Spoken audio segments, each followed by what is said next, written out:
Hello, Ken. I'm back with you today. It's Friday, January 21st, the year 2022.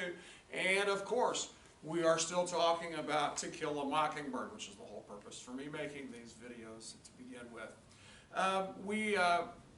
We spent this whole week on remote learning, and we finally gotten to the place here in To Kill a Mockingbird. We arrived at Chapter 9 today. And Chapter 9, I like to think of as a transition chapter. It's the first time it's mentioned the trial, and the first time it's mentioned, going to win, going to lose, whatever. It's the first time we mentioned some, it's mentioned in this chapter, it's the first time it's mentioned some problems that are going to arise or already have arisen because of Atticus defending Tom Robinson. We didn't get very far today in Chapter 9, but I'm going to probably give you the whole lesson here today, and then Monday I'll finish the lesson with my students. Up to this point in the book, I have been paving the road for my students, just feeding them, force-feeding them background information so they can make choices on their own about what the book is saying and what it means and what the inferences are and stuff like that. But pretty much for the rest of the book, at least when we get to Part 2, which starts in Chapter 12, I'm going to be leaving a lot of the conclusions up to them, and I'm becoming more. I'm becoming quieter in class. Like I said, I've pretty much been putting them on a guided tour for background information so they can make logical conclusions as to what things mean in the book. I'm sure there are going to be days when I will be doing nothing as far as lesson is concerned except for videoing the class. Usually what I do is I divide the class into two groups, two sections, and I think I may have mentioned this before. I throw out a question, I let each group talk among themselves and see what kind of an answer they come up with. I choose one side. They come to the middle of my room, I put them on the hot seat, and they do the talking, their explanation, and then I give the other side a chance to either add to it or make what they think is corrections or to take things away from it. And some of the days will be spent, and that's probably all that you'll see that day. I'm sure I'll be on there for a little bit as well. But that's my plan for right now. This chapter, which I read over the weekend just to prepare and everything, this chapter, it really has about 3 different parts in it that I would like to talk about. And the first one, Scout gets involved at school. She wants to fight Cecil Jacobs because, as it says in the book, Cecil Jacobs is making fun of Scout, but in particular, making fun of Atticus. He says, your daddy is a nigger lover. All right, because he's defending Tom Robinson. Scout had no idea what was going on here at this point. She didn't know her daddy, she didn't know Atticus was defending a black man. Tom Robinson's a black man, of course, in court. It's a capital trial. It's a capital case, which means he can be put to death, of course, if he's found guilty. And he's accused, which you know already, he is accused of raping Mayella Ewell. Obviously didn't happen, but we'll get to that later in the book. And again, at that time, the 1930s, that was a capital offense, especially in the South, especially against a black man. So she talks to Atticus about it, and he tries to calm her down. He said, you got to promise me you're not going to be fighting. You got to hold your temper. You got to do some things. You got to keep control and keep quiet and everything. I want to find out. There's something he said in here that I wanted to read, and I can't find it at this moment. I think it's on the right-hand side. Basically, he tells her, he says, there's going to be a lot of high talk going on in town. And I think it's just right down here. Yeah. There's going to be a lot of high talk in town. He says, this time we aren't fighting the Yankees. We're fighting our friends. But remember this, no matter how bitter things get, they're still our friends, and this is still our home. So he's telling her straight up, look, it's not going to be pleasant here coming around. People, you're going to hear a lot of things. People are going to say things. They're going to insult me. They're going to insult my family, you and Jim. But you've got to hold your own. So the next time that Cecil insults her, she just walks away. And she said the first time in her life she walked away from a fight. But the main part I wanted to stress in this section here is bottom of this page right here. And this is Atticus talking to Scout. Scout starts the conversation. You mean if you didn't defend that man, Jim and me wouldn't have to mind you anymore? That's about right. Why? Because I could never ask you to mind me again. Scout, simply by the nature of the work, every lawyer gets at least one case in his lifetime that affects him personally. This one's mine, I guess. You might hear some ugly talk about it at school, but do one thing for me if you will. You just hold your head high and keep those fists down. No matter what anybody says to you, don't you let them get your goat. Try fighting with your head for a change. It's a good one, even if it does resist learning. All right, this is the part I want you to see. Scout asked Atticus, said, Atticus, are we going to win it? And Atticus answers plainly, he says, no, honey. That's all he says. He knows from the beginning that it's a cause that he's not going to win, that the man he's defending, Tom Robinson, the black man, is going to be convicted in the court where they are. We'd heard in another place previous to this, he had high hopes for an appeal, but he didn't tell Scout that at this moment. He just tells her, we are going to lose. Now, the conclusion I want my students to draw, and again, I'm not going to lead them in here. I'm going to make, I have a list of questions, deeper thinking questions that I give every time I teach this book. And it's called food for thought questions, and I have 8 to 10 questions on there, and this is one of them. Why was Atticus convinced? Why did he already know, even before he started, that it was an impossible situation, that he was going to lose this case? Well, the answer is right up here on the board. The simple answer is right up here on the board. And it's the way that the social structure was in the South. You got to remember, these two points that I had here at the bottom, this is what rules Southern society as it affects black and white relationship. All right.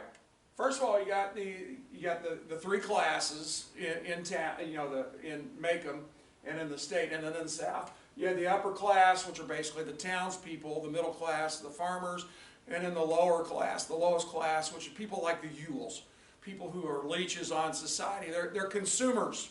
They don't produce anything, they just consume things. Then you have this imaginary social line drawn here, and below it are the blacks. I got the arrows on here. These people will not cross that social line, and the blacks down here will not cross that social line. And the two reasons down here that I've given explain why Atticus already knows he's going to lose this trial, and Tom Robinson is going to go to prison.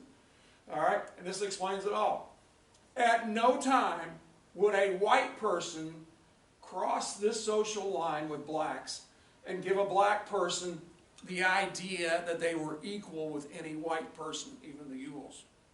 At the same time, at no time would a black person be permitted to come into white society, cross that social line with whites, so it would give the black person an idea that they were equal with whites. It's going to come up later in a class, and again, I'm not going to say this to my students, or at least right now. I'm going to want them to come to these conclusions themselves. Atticus already understood, and we don't get to this till later in the trial, that I'll talk about my class, but I'll tell you ahead of time. Atticus already understood this situation here. And he understood more than anything else. He's going to trial. You're going to have 12 jurors on the trial. They're going to be 12 white men from Macomb, and Macomb County, Macomb Town. And they are going to be hearing the trial of Tom Robinson. Atticus completely understands this, and what I'd said down here, that at no time will white society allow a black person to be considered an equal with any white. So Atticus understood completely that if the jury found Tom Robinson innocent, not guilty, that what in effect the jury would be saying was, Tom Robinson, a black man, is equal with all the whites in our community. And as you know, the Ewells are the ones who press the charges, okay? And, you know, their defense is ridiculous. I mean, you know, what they bring out is ridiculous. Atticus adequately proves that Tom Robinson could not have committed the rape, like he's been charged by Bob Ewell and by Mayella Ewell. However, this jury of 12 white men could not conceivably ever find Tom Robinson innocent, because if they found Tom Robinson innocent, then they would be giving him equality with the words of white men, or with whites, all right? And they would be taking his word over the most despicable whites, but they were whites nonetheless. They would be taking Tom Robinson's word over a white person. And that was never going to happen in this society. And that's why Atticus knew from the very beginning that it was an impossible victory in the first round of this court. He knew he was going to lose. He knew Tom Robinson was going to be found guilty by the jury. But however, he's still going to fight. He's still going to give it his best effort, which gets him in trouble with the rest of the town. Okay? I'll just tell you this now. I get to it later when I'm talking with my students.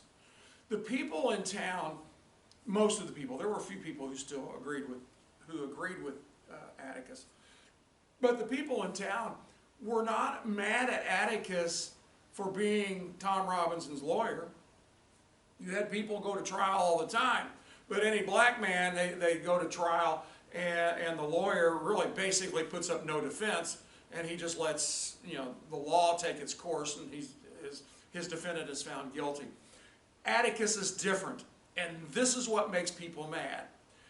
Atticus is actually going to put up a defense for Tom Robinson. He is going to try to prove that Tom Robinson was innocent. And that's what makes the rest of the town mad. That's why Cecil Jacobs, upon probably hearing his parents say this, or his relatives saying, they called Atticus a nigger lover. And that's why they're mad. They're not mad that Atticus is Tom Robinson's lawyer again. They are upset with Atticus because he is actually going to put up a defense. And that's what makes people mad. The second part of this chapter is when they go out to Finch's Landing for Christmas with Aunt Alexandra and Aunt Jimmy. And Uncle Jack is there as well. And they've got this cousin named Francis. And this Francis is just one of the biggest brats you can imagine. And he's already in on the action with Atticus defending Tom Robinson from what he's heard from his parents, grandmother probably too, Alexandra. And I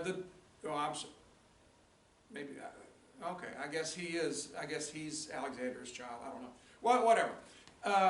He has already heard from the family that Atticus is actually going to defend Tom Robinson. What does he goad a scout with? First of all, he does like Cecil Jacobs. He says, your daddy is a nigger lover. But then he goes even farther. And this is what really gets Scout mad. He says, your daddy is disgracing the family. He's being a disgrace to the whole family. And how is he being a disgrace to the whole family? He is actually defending Tom Robinson. And at the same time, which I'm sure what the family is thinking, if he's going to defend Tom Robinson and somehow he manages to win the case for Tom Robinson, he is going to throw our class structure, our society structure, completely out the window here.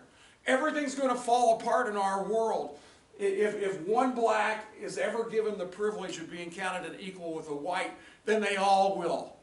And who's going to be responsible for doing that? It's going to be Atticus Finch. Scout is going to be your daddy, basically is what he's saying. And so basically, what the family is saying, and this is what Francis is parroting back, what he's heard, was that Atticus is setting about to overthrow society and making blacks equal with whites. Now, in all honesty, that's what Atticus wants to do. But for the society as it was set up, the white person could not conceivably think that a black person would ever be considered an equal with any white, is what I've said earlier, once again. All right, the Scout gets in trouble. She just punches Francis, in the mouth, splits her knuckle open, says to the bone, and everything. And Uncle Jack comes out, and he just takes, he just bends her over her knee and paddles her, whips her, and everything. And Scout gets all mad, and she gets all upset, and everything. And she tells Uncle Jack she hates him. She's never going to speak to him again. Of course, we knew that was not going to happen anyway. But when they finally get home, Uncle Jack comes and tries to talk to Scout. And she finally is able to explain what really happened. And it was Francis who caused all the problems. Of course, Uncle Jack, he gets all upset then. And he says he's going to go talk to Alexandra about it. And Scout begs him, said, no, please. It'll only cause more problems. And Jim and I are trying not to cause any problems for Atticus. Please, she begs him, please don't tell Atticus and don't tell Alexandra.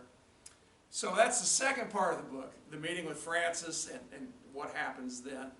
And then the last part is Atticus talking with Jack. And Uncle Jack, his brother Jack, says, I could never have kids. And he doesn't understand how Atticus could be such a parent. And he makes a statement, says, you've never laid a hand on them, have you? And Atticus says, no. Up to this point, threats have been more than enough to handle things, to take care of things. And but Uncle Jack never spills the beans of what really happened there. And he made a profound statement to Atticus. He said, your daughter just taught me a 7-year-old daughter, 8-year-old, maybe by this time. Your daughter just taught me a profound lesson. And I could never have kids myself. And so Jack and Atticus are talking there at the end of the chapter, and Atticus is telling Jack how bad it's going to be and the things that are going to happen. In the meantime, Scout had sneaked close by, come down the hall, and didn't let them know that she was there, and she listened to the entire conversation. Finally, when Atticus had said everything that he'd wanted to say, he said, Scout, basically said, get back to bed, Scout, you need to get out of here. And Scout said she didn't realize till a long time later that everything Atticus had said, because Atticus is he's a planner, he's a thinker. He doesn't do anything without a purpose. She said, it wasn't until a long time later that I realized that everything he said that night with Uncle Jack, he said on purpose, and he wanted me to hear it. And again, just another example of Atticus giving the tools necessary for his children to learn and to grow and to become responsible people, and yet leaving it in their hands, even though it was on purpose that he said what he did. She was going to have to assimilate that information and put it to good use, especially with the hot times that are coming up this summer for the trial.